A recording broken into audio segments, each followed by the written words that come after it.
Welcome back to the Paddle and Fin Podcast Network. We're brought to you by Pelican, built tough for all situations. Go to pelican.com. Yak Gadget, for all your fine kayak fishing accessory needs. Go to yakgadget.com. Eastport Marina, on the beautiful shores of Dale Hollow Lake. For all your lodging, kayaking, and fishing needs, go to eastport.info. Now let's get this show started. Welcome back to another episode of Bass Fishing for Noobs here on the Paddle and Fin Podcast. I am your host, Sean Lavery, and I'd like to thank you guys for tuning in tonight. We're back to our kind of regularly scheduled events after kind of a couple weeks of either other people filling in for me, and then I missed a week, and then I did a recap of my Hobie BOS tournament for last week's show. So kind of back to our regular, normally scheduled show with guests and stuff. Before I bring on tonight's guest, I want to do a quick shout out to Cheryl Bentley, who won the Bass Fishing for Noobs Paddle and Fin Noobs tournament for July. Congrats. She had 88.5 inches. Actually, it was a tie for first place, it looks like, but she had the bigger fish, so she gets first place over Chase Barnes, who also had 88.5 inches. And Michael Graham took third place with 88 inches even. So congrats to you three. Definitely a good showing.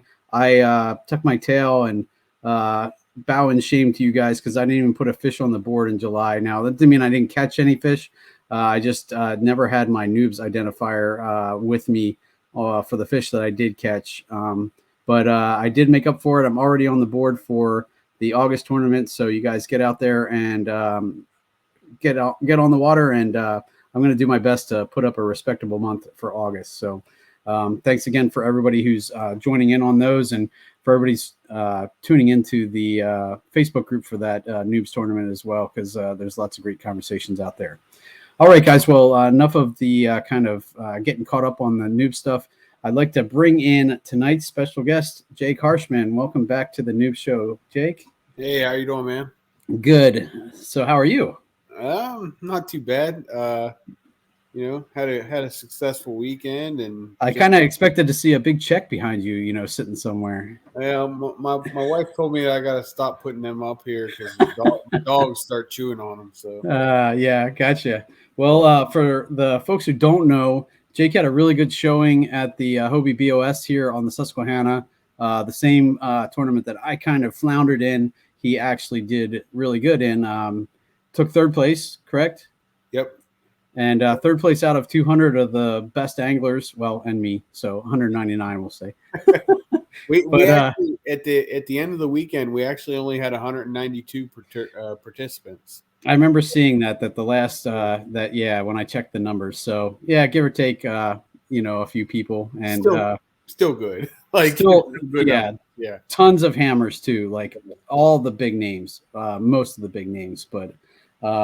So first of all, congrats. I know you did a ton of work, put in a lot of work for that. You definitely did your homework and scouted out. You've been doing that for months, so that's definitely well earned. Like I said, I remember posting that to you because you worked harder than anybody that I know. So definitely well earned, but I wanted to try and pick your brain a little bit more for my own selfishness, but I figured it'll help our guests or our listeners too, who might be interested in what worked for you. And because I know what didn't work for me, and I tried to fish my strengths because I didn't do anywhere near the homework that you did. I ended up with COVID the 2 weeks before the tournament, so I didn't get to pre-fish hardly at all. So I just went with what I know works here down in the southern end of the Susquehanna, and it did not work up there, to say the least. So sorry about the yawn. I got to apologize in advance. I took my wife out for her birthday tonight, and we had Olive Garden, and I'm pretty sure they put melatonin and possibly even some THC in our food. It was yeah.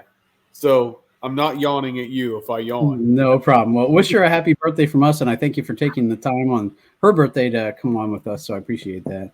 Well, I don't think she minds. She's probably gonna be. You'll probably hear her snoring here soon.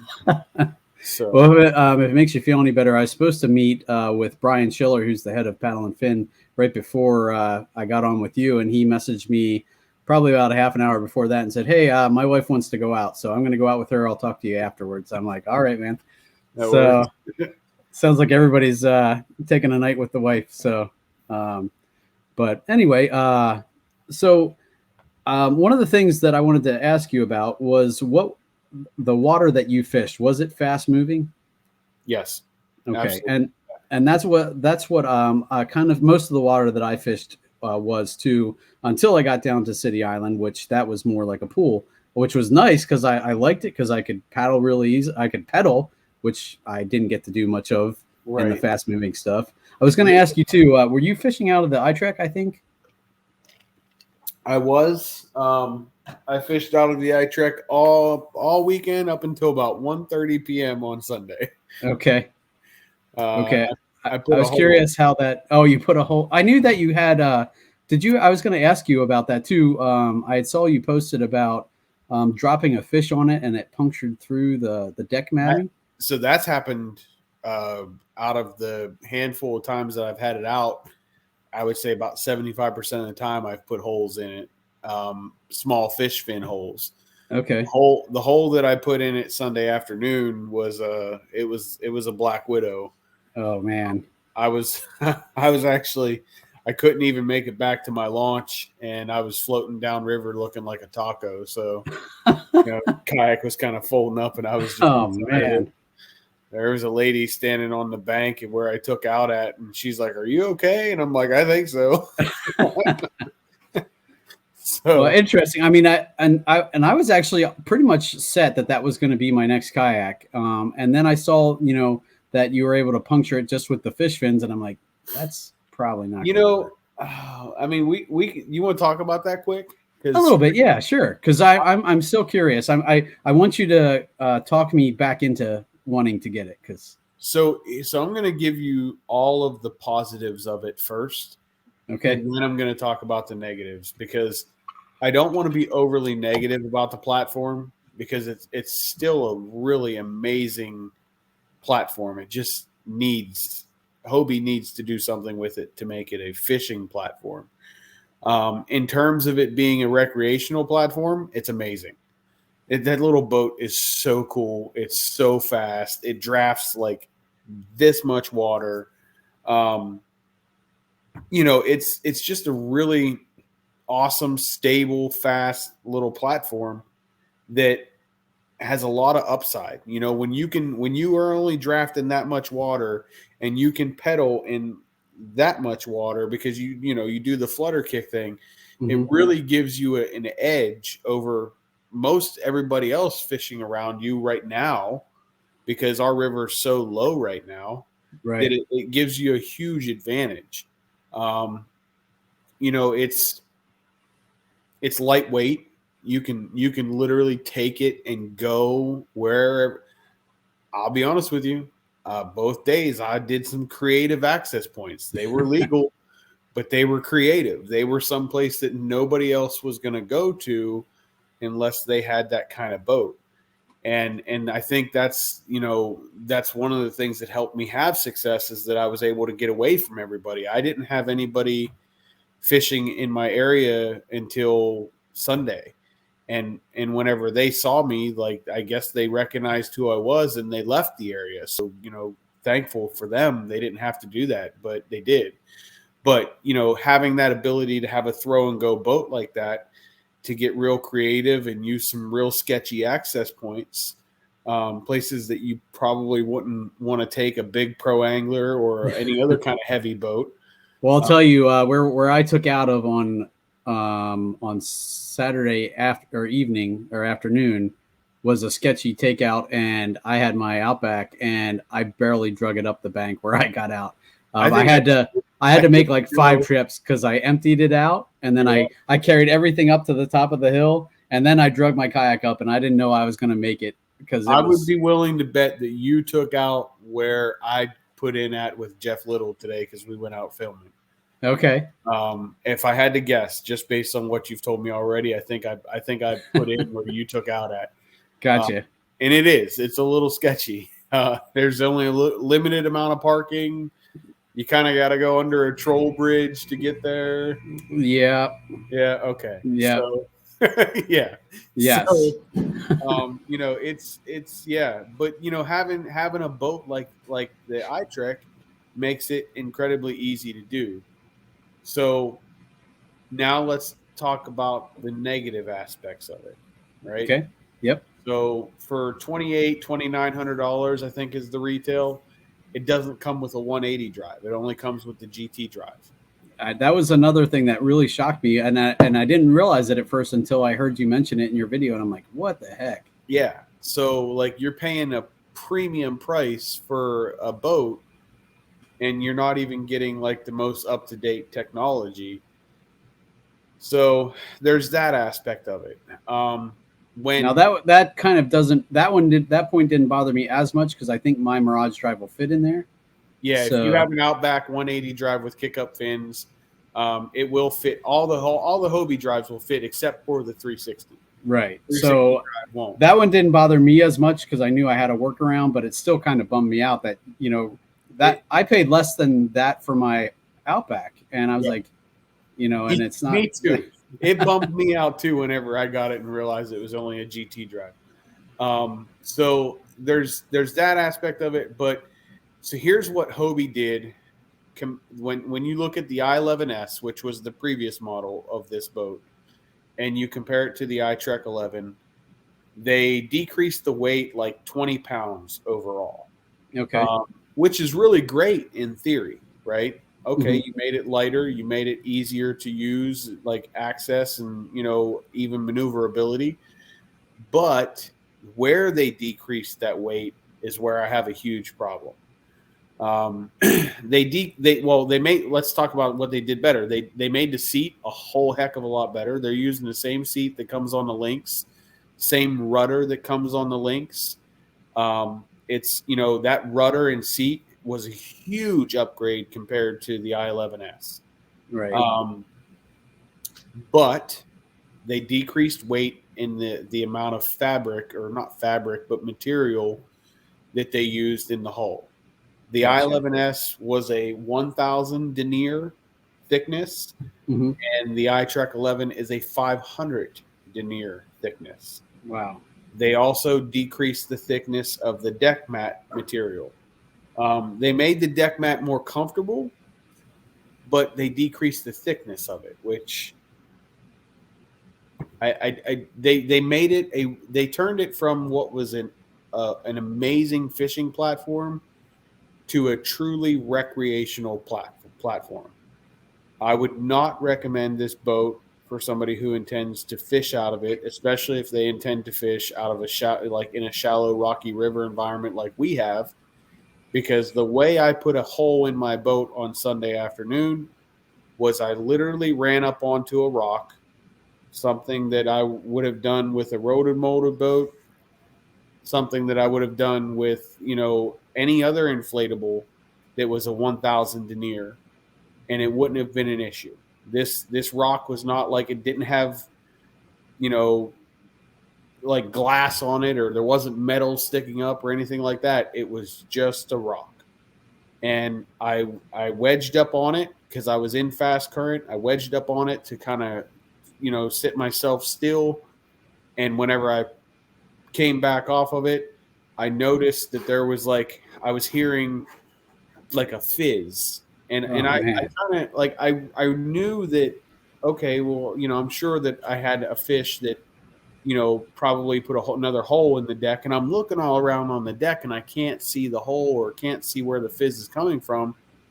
So I just put it out of my mind, and I'm like, well, maybe it's on one of the side pontoons, right? Maybe that last fish that jumped towards the kayak had poked a hole in the side pontoon. That's not out of the realm of possibility.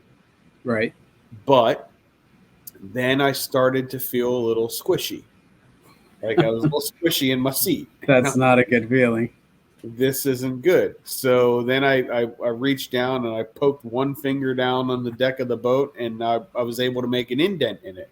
And I'm like, okay, I'm losing air in the main chamber. Like there's a hole in the main chamber somewhere that is significant because I'm losing air at a much, faster rate than I had off of any fish fin poke hole. Gotcha. So that's whenever I looked at it and I'm like, gosh, I'm sitting at 185 inches. At that point in time, I think I was in second place. I'm like, how far do I push this? Right. Right. What do I do? How far do I push this to try to make 10 grand? Right. No, for sure. I can't even imagine having to make those kind of decisions. That's well, I can tell you that the decision was incredibly difficult. But so I literally sat there and I thought for a minute, and I'm like, you know what, $10,000 is not worth my life. I was in an area that had deeper water that was very fast, and there was a lot of rock structure, and I had all my gear, of course, and it's like, you know what, it's just not intelligent to stay out here. So I knew that I wasn't going to be able to make it back to where I launched at. Even if I did make it back to where I launched at, I wasn't going to be able to get my boat up because at the rate that I was losing air, my wheels wouldn't have done me any good because the wheels would have just rubbed on the bottom of the kayak, and I would have had to have made like 8 or 9 trips back and forth, which just didn't make any sense. And so I called.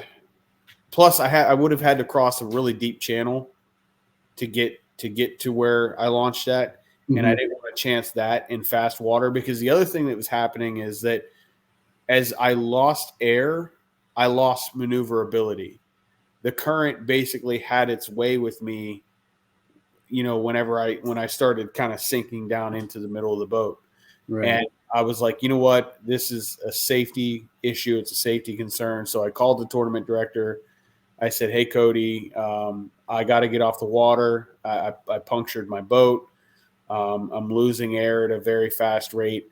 The closest launch to me is not a public access. But I need to know, like, can I get off the water at this access point due to safety? And he said, yeah, absolutely. It's a safety issue. He's like, do you need me to send somebody for you? And I was like, you're not going to be able to get anybody to me. Like where I'm at, you're not going to be able to get a jet boat. There's no one's going to be able to get to me where I'm at. So I actually, floated down and I got off the water. And then whenever I got off the water, I learned that this is not a private access point anymore. I learned that the municipality that it was in actually was bought and now turned into Parks and Rec for the municipality. So wow, okay, well that's good to know. I learned a new access point. There you go. But yeah, so that sounds like a really So it almost sounds like your decision was made for you. Really, I mean, you couldn't really continue. I mean, I could have stayed out there and waited. True. I could have waited, and then I could have swam my boat back across the channel. But what's the chance? Like, what happens if I go to swim my boat across the channel and it starts pulling me down? Then I don't want to drown because I'm tethered to it. Right. So there was a lot of factors that came into play, and I had to make a decision. Like, is third place good enough? Is second place good enough? Like, am I going to drop to fourth or fifth? Like, is there somebody that hasn't uploaded fish? So I had to make a lot of decisions or think about a lot of things making that decision. And I feel like I made the right choice, but the reality is that coming back to the I-Trek 11, I would not recommend it to anybody as a fishing platform until Hobie either increases the material or comes up with some sort of fix to reinforce the material, because it's not designed for what we do out of it. It's just not. If a fish fin can pop holes in the deck material. And, you know, you expect to get fish fins in the side pontoons because they crash into the boat. That's where you're landing them. You know, you can't control what they do. So you kind of expect that. But the deck and the underside of it, right, you shouldn't have to deal with that, you know. Right. That's an area that they should have maybe not skimped on material. No, that makes sense for sure. I mean, I was wondering, how do you even patch it if it's under the deck matting? Like, so yeah, well, if it's under the deck matting, what I did whenever I punctured it on Monday before the tournament, I actually deflated it. I put some marine goop over top of where it was punctured, and then I let that set. And then after that set, I put some gray, like Flex Seal spray over top of it, so it matched the deck. Gotcha. And that worked. That held. But the true permanent repair for it is you peel the deck matting off and you fix the puncture underneath, and then you have to put the deck matting either back on or you put new deck matting on. And you know, that's a little bit more than just, you know, what I can do in my garage. Right. But you know, it's going to be if I end up keeping this boat and if I don't sell this boat to someone who wants to use it for just recreational purposes, if I end up keeping it, I'm going to have Trey Leach from Innovative Sportsman do a lot of upgrades to it to make it a more trustworthy platform for me. Well, in comparison, do you know what their inflatable is, what their mill is on their inflatable? So Trey's is going to be a 1,000, and he also reinforced the side pontoons where you land fish, and he also reinforced the areas where you would reasonably expect to skid on the front and rear of the boat. Okay. I was actually out in Trey's boat today, out on the river with Jeff Little. We were doing some filming. And I did more to Trey's boat today than I would have ever even considered doing to that I-Trek 11. And I didn't have a single issue. Okay. And whenever I say more, like we went through the Dolphin Narrows on the west side of the statue today. Jeff and I did. That's actually kind of where I was on Saturday afternoon. So I know right where you're talking about. Yeah, we did some, like, we went out and I don't know, can I curse on this platform? Relatively, you know, as long as you're not dropping like F-bombs like crazy. But no. So I sung a song to Jeff whenever I got out of the truck in the morning. I said, we're going to do some sketchy shit, dude. And we did. You did. We did, yeah. We were flipping boats and we were, you know, doing that kind of stuff on purpose and, you know, doing a little scuba diving and a little bit, doing a little bit of everything today.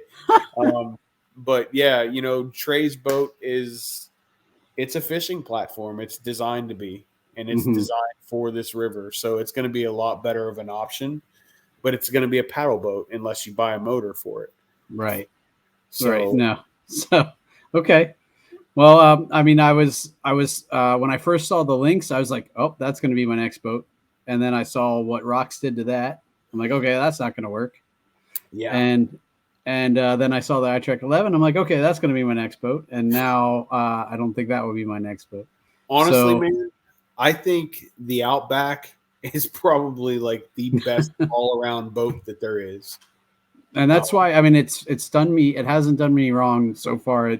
Everything I've thrown at it, it's handled for the most part. Now, I did struggle on Saturday with it in some of the current and the like I said, I haven't paddled that much for years. Like I've had the Outback for I think 3 years now, and I had a Jackson Coosa before that, a Coosa HD, and I haven't paddled as much as I did on Saturday for 3 years, probably, because you probably would have been better off with the Coosa.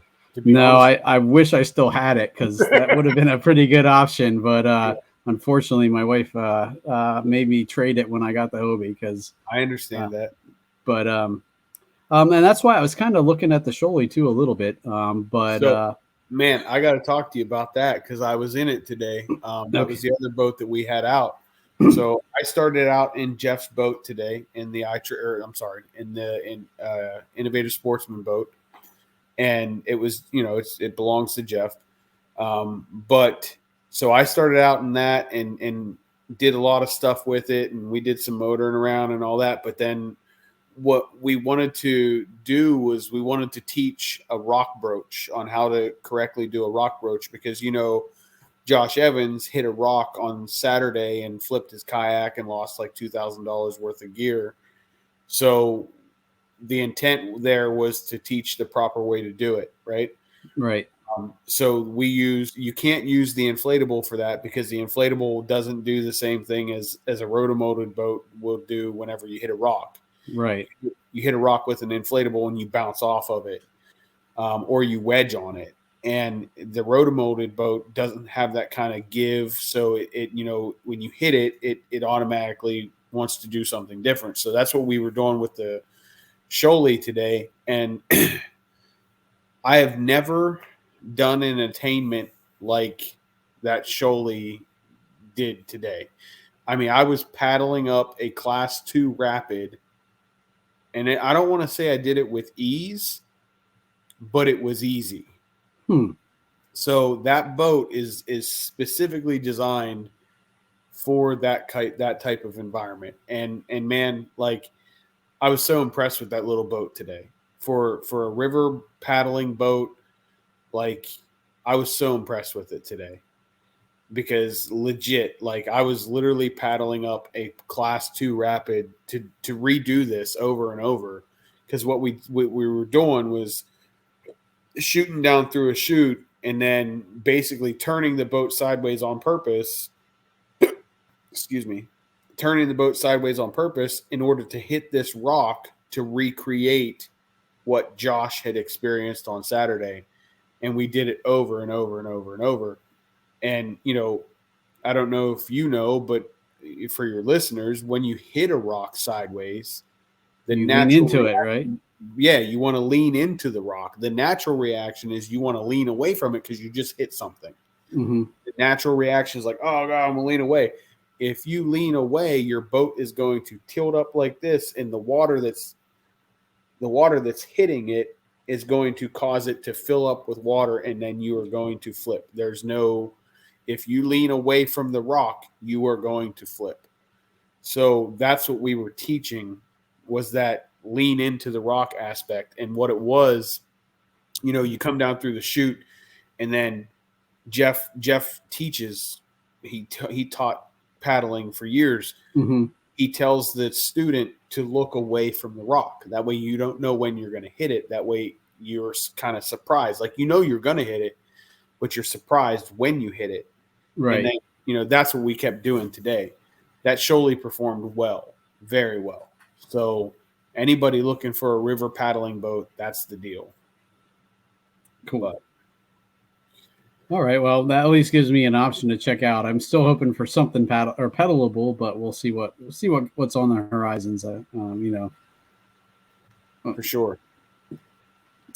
All right. Well, getting back to so strategies for fishing this fast moving water. What I talked to you a little bit before we got on is most of my fish came from dragging a big TRD on a weight, and I just didn't feel very efficient for me as far as the water I was covering.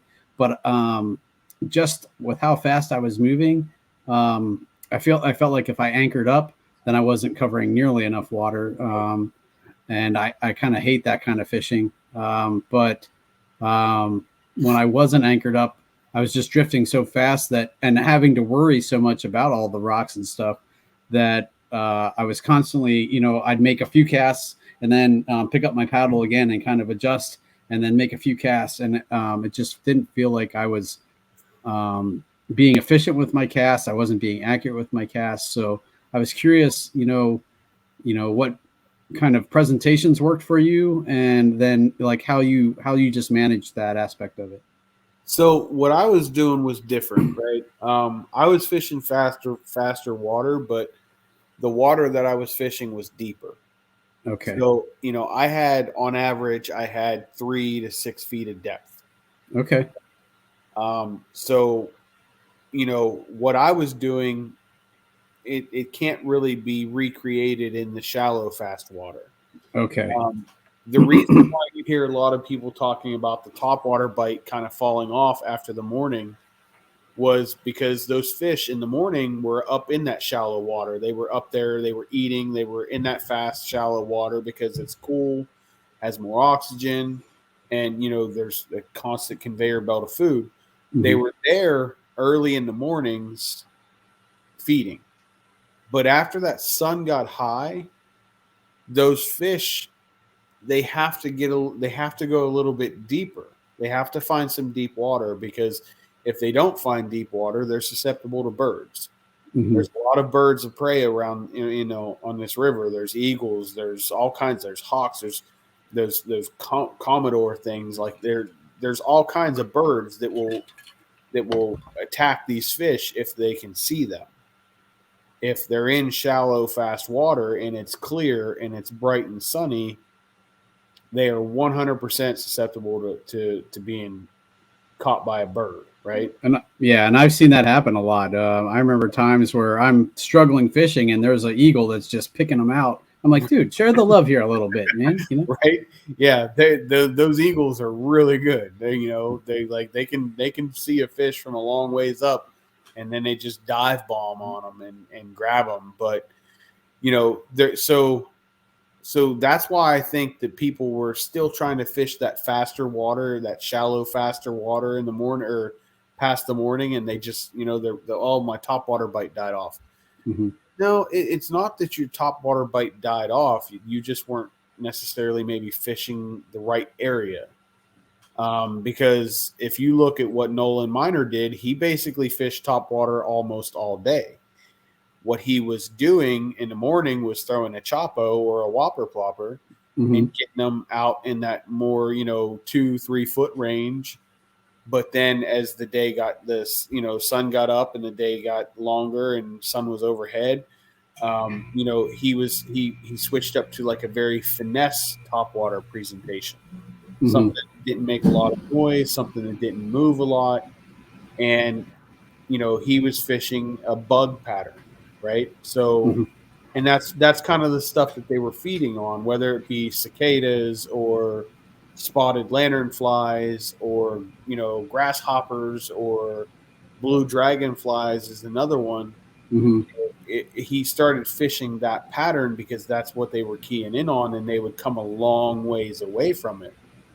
I kind of got keyed in on that pattern earlier in the week before the tournament when my wife and I we went up to Duncannon and, we walked across the Clark's Ferry Bridge, and I was just checking some areas up there. I wanted to go up and see, like which creative access points had changed. Like, okay, did this creative access point get a log washed up in it?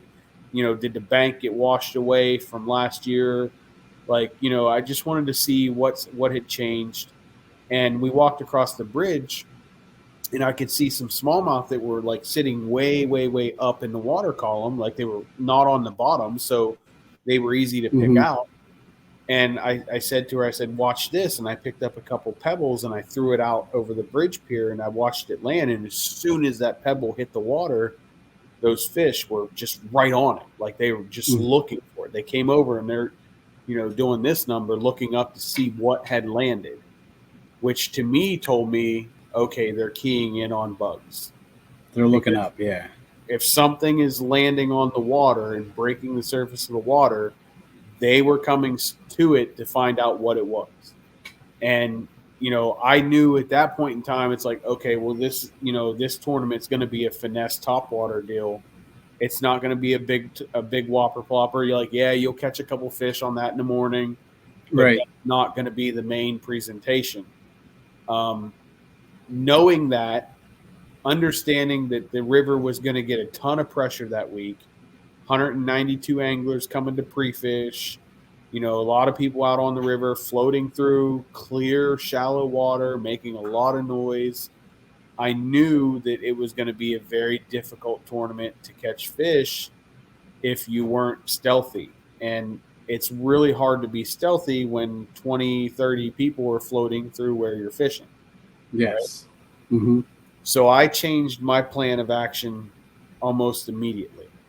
I knew that I wasn't going to fish a floated region. I wasn't going to fish an area that was going to get a lot of pressure. I was looking for something that people weren't going to be able to get to. And I knew that I needed to find faster water because of more oxygen content, but I also knew that I needed to find a little bit deeper water. Mm-hmm. So that's what I did. That's where I went. That's the type of water that I was fishing. And in that area, I knew that bugs weren't going to be as big of a deal because it was really, really fast water. Mm-hmm. They're not going to be able to see it. If a bug lands on the water, by the time they get to it, or unless you put it right on their head, they're not gonna be keying in on that. Right. And it was, I also knew that the area that I fished had just held a ton of bait. There was a ton of bait fish.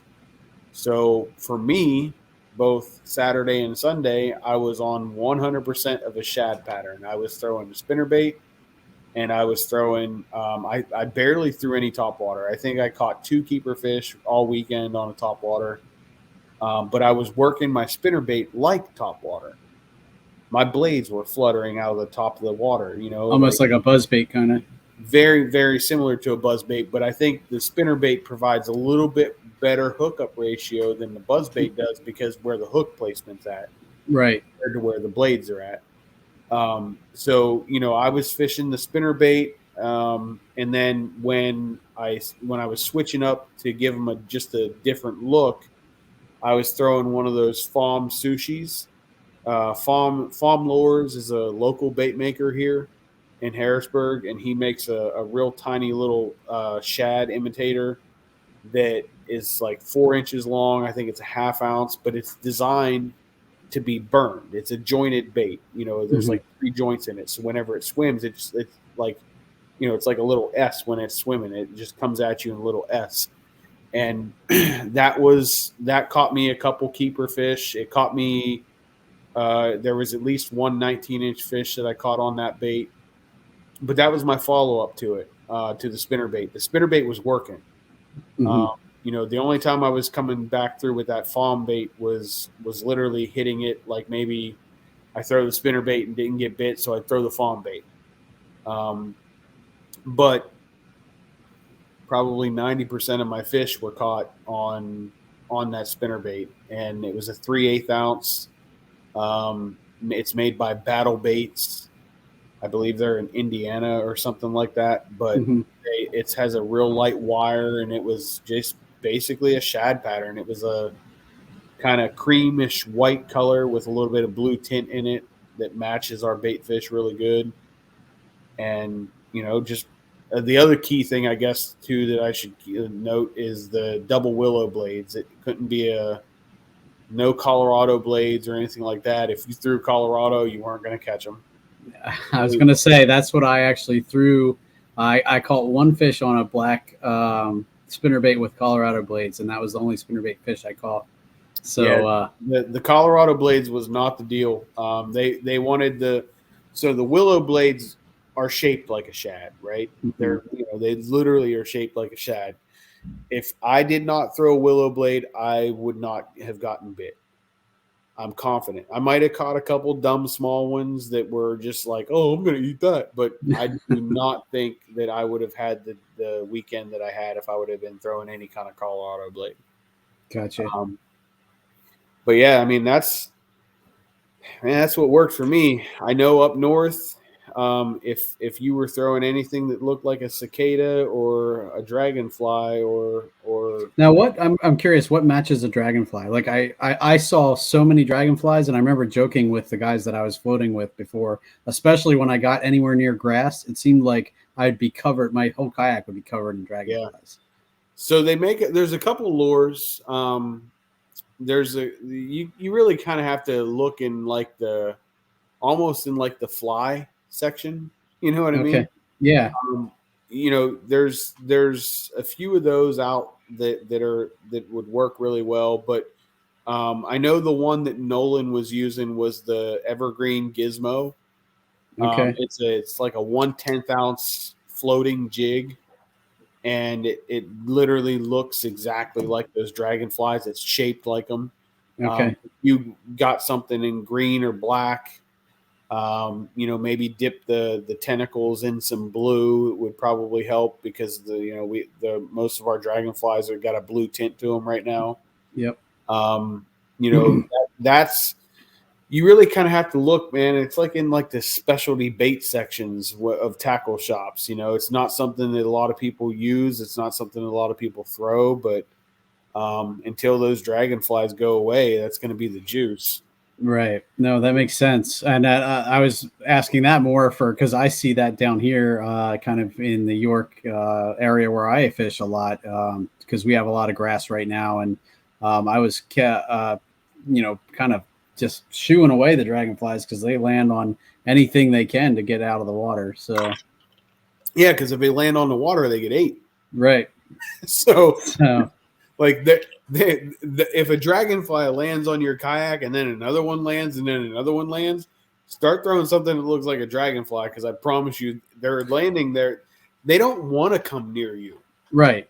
Like you are the safest thing for them because you're not going to eat them. Right. If they land on the water, that's game over for them. They're done. No. And then that's exactly when you said that, it made me think of that I got to find something that mimics that a little bit. Well, I know that fishing online is out of the Evergreen Gizmo. Okay. I know that at least I think that Tackle Warehouse is out of them because I think I bought 6 or 8 of them. And I think I bought what they had in stock. So, I'll be on the lookout for anyway. So, I have a couple of local guys that might be able to come up with something for me. That do you fly fish? I don't, but I know quite a few people who do. So, I mean, you could do a float and fly. True. A float and fly I think would work. But it's not a pattern that's like super. There's not a lot of baits made for it, right. So you have to really kind of, you have to really do some searching, and honestly, a lot of it's going to be trial and error. Some of it, you might be going and picking up some of like the dumbest sounding stuff, but you know what, it works. So, right.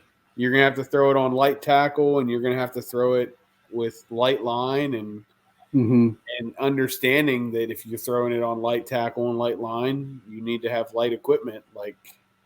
Well, I was gonna say, I'm trying to think of what the I think I have a Savage Gear mayfly nymph that I've had some luck on, and it's tiny. It almost looks like a trout bait. Can you still see me? Yes, I can still see you. Okay, because I'm switching over to Tackle Warehouse right now on the computer. Okay. And we're just going to go look at topwater baits right now. It's, man, I don't know how long that pattern is going to exist. I don't know. When do the dragonflies go away? Do you know that? Well, I don't know. And I was just talking to someone this week about, I had a few guys from Tennessee come up and stay at my place. Okay. I was telling them that the mayflies, I feel like this has been an off year for mayflies. I saw at one point in time, a bunch of little ones, but I never saw, and I've fished the river twice a week all summer long so far, and I never saw a good mayfly hatch. The best thing that I fishing down at City Island a lot because I live close. I see a good many mayflies down there, but that's kind of unfair because there's so many lights down there. Right. That they're very attracted to the light. And if you go down City Island at nighttime, underneath those bridge piers, a couple of them have lights. Excuse me. And if you look at the lights, they're covered in mayflies. Well, and there's definitely times down here where we get the same thing. They actually turn the lights off on the 462 bridge because of that. And Yeah. but like even with that being said, I still haven't seen those like swarms like I've had. Like last year, I had probably 2 or 3 different evenings where I threw top water, nothing but top water, and it was just every cast, bam, bam, bam, bam, and huge fish. And I was telling the guys from Tennessee about that, and I'm like, but this year, I caught my first fish on a top water popper on my evening floats last night. Okay. And it just hasn't been the same this year, So for whatever reason. I'm looking right now, and one thing that I just kind of came across, and it would probably work, is the Heddon Tiny Torpedo. Yep, I know exactly which that one is. Yep, would probably do well. There's a couple. I think they're made by Mega Bass. That they're actually no, it's a duo bait. So the duo Realis Dekashinmushi Cicada bug. It's literally a cicada lure. It looks like a cicada. I think that one was like the one that was sold out like crazy last year, right? Yeah, it was. You couldn't find them anywhere. I have a couple of them down in the basement, but again, they got to be thrown on light tackle as well because they're relatively light. Yep. So those would probably do really well. It's interesting you said the spotted lanternfly because I see those everywhere. So I wonder what's out there that looks like a spotted lanternfly. Honestly, if you just got something that looked like a cicada, it's probably going to be this. It's not so much. I don't think it's so much a color. Okay. As much as it's the profile. Gotcha. So the one mega bass that I was thinking of is called the Grand Siglet. It's a real tiny little topwater, has like some clear wings on it. That one would probably do well.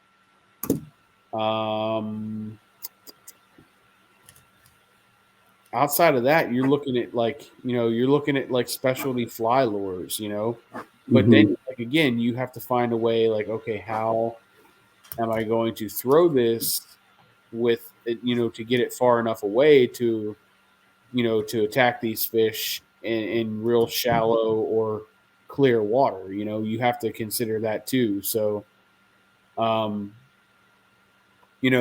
ones that I just pulled up here, the Heddon Tiny Torpedo, it's a 1/4 ounce, 1.7 or 1 7/8 inches. They got a couple different options for that. They got clear, they got blue shiner, black shiner, baby bass, G finish shad.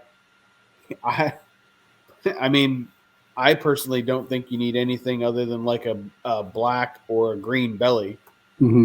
So if you got something like that black shiner, I think that would work really well. Gotcha. The Duo Realis baits, like they got a bunch of crazy colors for that. But again, just something that's got a dark underbelly, I think would do fine for that. And then the Mega Bass ones, they're a 1/4 inch. They're, they have a couple more color options, but that's I think the three main ones that I think would work really well outside of that Evergreen Gizmo. Gotcha. But that's, like I said, that's a 1/10 ounce jig. It's a floating jig that's 1/10 ounce, and it literally, like when you look at it, it looks exactly like a dragonfly. It doesn't really look like a cicada, which is what I think they are trying to imitate with that. It looks much more like a dragonfly than it does a cicada. And well, it sounds like it would work for me because I have seen a crap ton of dragonflies, so I'm definitely gonna check that out. I was gonna tell you I was really bummed. I started off Saturday morning up there throwing my Rico popper, and I'm pretty sure I lost it to a muskie because I was pop, and then I saw a splash, and then it was just whoop, there goes my line. I was like, oh, yeah, $20 right there. Gone. It's funny, the muskie in the river have been really, really active lately. Really, really active. And it's not good for them to be active right now. Because when you catch them, a lot of people that catch muskie right now don't know how to handle them, or take care of them. Like they're a fun fish. They're strong. Like you think like this fish got a lot of teeth and it's angry and hateful, but like you take them out of water and they're little babies. Like, you got to keep them in the water and you got to make sure you get them released quick. Right. When you catch them in the hot water with this heat, like they just don't do well. There's a lot of delayed mortality with those fish right now. But and I actually heard quite a few people who caught them. I know the two guys I was with, one guy caught two, and I know just through my Facebook postings that I've seen a bunch of people fishing that tournament caught them. So yeah, a ton of muskie were caught this past weekend. I have a good buddy of mine who was fishing. He was night fishing down at City Island, and I think he caught 3 of them down there. Wow. And a couple of them were really big. So, they're a fun fish, but I like to catch them in the spring or in the fall, not in summer. Right. No, I hear you. Cool, man. All right. Anything else that you want to share that you think would be good for the listeners to know about fishing the kind of water you did? I know I was going to say too. I was looking for. Eventually we figured out the guys that I was floating with that we were doing better anytime we happened upon deeper water. We just didn't find much of it. We spent a lot of time going through the 1 to 2 foot looking for anything deeper. And, the few places that we did find it, we caught fish, but we just didn't find much of it. I'll tell you something that I learned from Jeff. Fishing with Jeff Little is an incredible opportunity that I have that I get to do very often. But learning, what these fish do in the summertime when it gets low and clear like this is they don't have to be anywhere, right? They don't have to be in shallow water. They don't have to be in deep water. They don't have to be in current protected water. They can be anywhere. So typically what they'll do is they'll find a pool of water that has a little bit of everything, and they'll rotate in that pool of water doing things that they do, right? And there's only a couple spots in that pool of water that they go there to eat. Other places they go there to relax. They'll be sitting on the bottom in some push water and of a boulder in deep water. Those fish are probably not looking to eat. They're looking to eat whenever they come to the top end of the pool, where it starts to, where it goes from shallow to deep and then comes back shallow. Like they'll move up into that top end of that pool and to the shallow water coming down.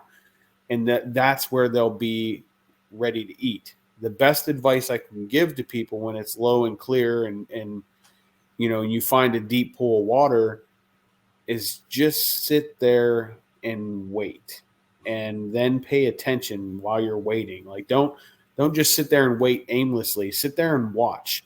Where's their water activity? Where are you seeing surface activity? Where are you seeing fish that, oh, hey, look, there's these 3 fish that just appeared and you can see them, but they're not there forever. Then they leave again. That spot is where there probably is their eat spot. And it might take a while, but when you learn that, when you apply that, you're going to be more successful more often. I actually remember having Jeff on and him saying just that, and almost saying that you were one of the hardest people he had to teach that to. Spot on. I do not like to fish slow. I am a power fisherman to the max, and that's kind of one of the reasons why I looked for the type of area that I look for in the tournament, because I wanted to fish my strength. And my strength is power fishing, and it's hard to power fish a bug or a Senko or anything else like that. Like it, I looked for areas that I could do what I was comfortable with. And, that meant finding bait in the right kind of water. And then whenever I found it, I just did what I like to do and what I'm good at. Mm-hmm. Did it over and over and over. And I literally do, like, I'm going to tell you that I caught all of my keeper fish off of 4 spots. 4 spots. Okay. 4 different spots that I rotated between the 2 days. Gotcha. And on day 2, one of my spots was blown out. So, like I had 3 spots on day 2 that I rotated between, and I just kept rotating between those 3 spots because they were eat spots. Gotcha. You know, they were absolutely eat spots. There was one spot that I literally caught fish, I think, on five casts consecutive because they were there and they were eating. Mm-hmm. Once they left, they were gone, and you weren't going to catch anything there. But when they came back, you were going to catch them there. I caught them there later, but they were small. Like it's just finding that eat spot. You find that eat spot, and you're going to catch them.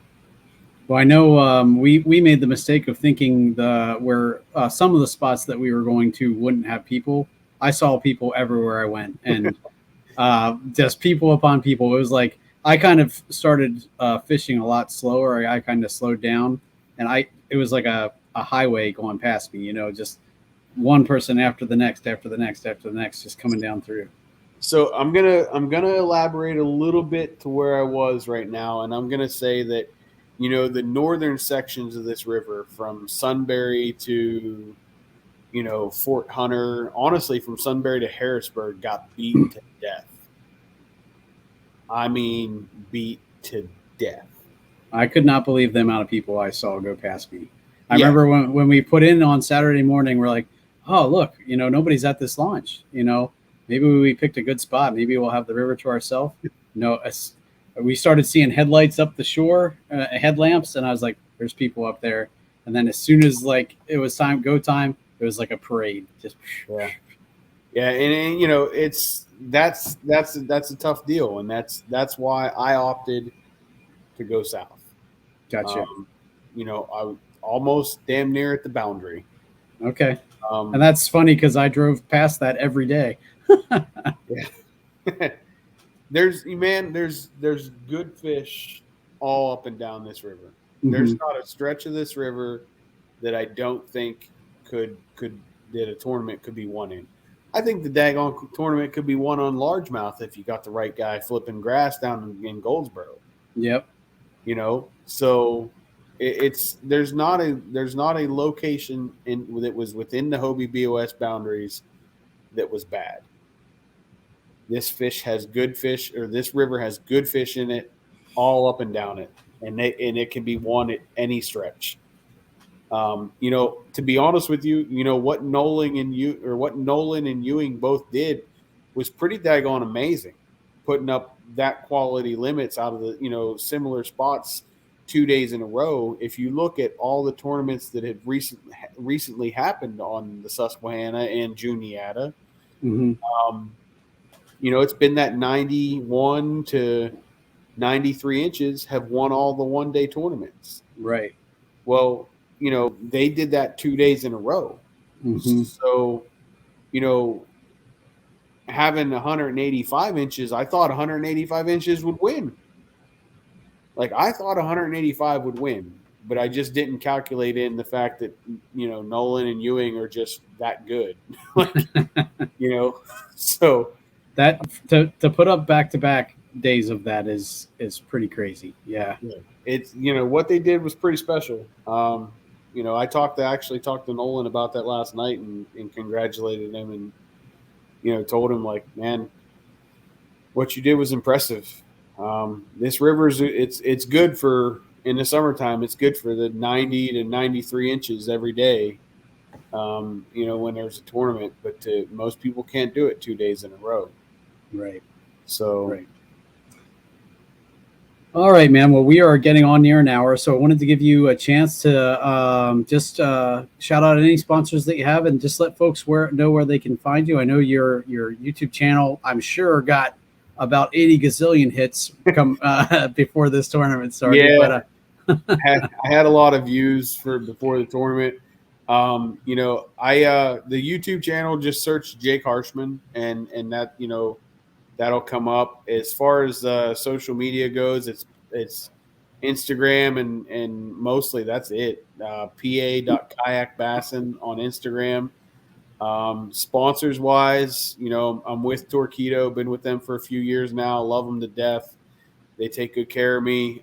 Innovative Sportsman, Trey Leach. I was lucky enough to get to meet him in person up there. I had him on maybe a month or so ago, maybe actually probably a little more than a month, but it was cool to get to meet him up there too. And Jeff. Yeah. So, Trey's a real good dude. He's, he's one of my best friends and huge supporter. Yakattack, I use all their stuff, and Temple Fork Outfitter rods. All my rods are TFO, and that's Wildwear America. That's my jerseys. Amanda makes all my jerseys. She's got some of the most comfortable stuff. Like it's I would rather wear her stuff than like AFCO and this other stuff. Like she makes custom stuff at the same price that you can buy a single AFCO shirt. So she's good to me. Those are the people that support me. They're all good to me, and I don't have any desire to change any of that. Awesome.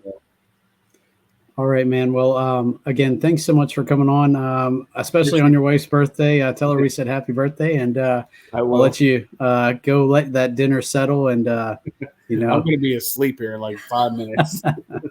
So, again, thanks so much for the info, and good luck. What do you got coming up next?